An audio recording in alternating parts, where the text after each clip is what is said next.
introduce things like mercy, restoration, doesn't mean you should necessarily go back to your vomit intentionally.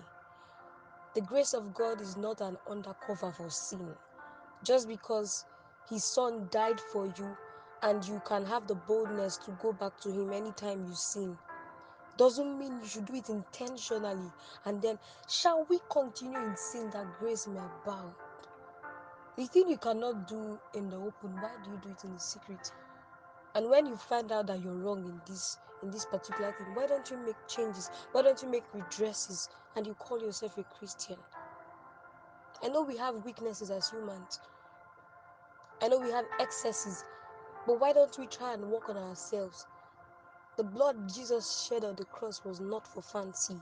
He was beaten, he was shamed, he was beaten like a thief, and you're taking it for granted. Why don't you retrace your steps today and go back to Jesus?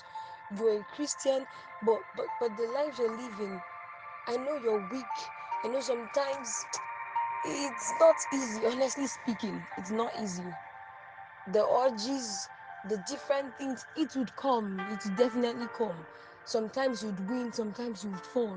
But whenever you fall, don't stay down. Stand up and keep moving. Don't use the grace of God as an undercover for sin. Don't keep sinning. Grace would abound. You have a lot of work to do, but not in sin.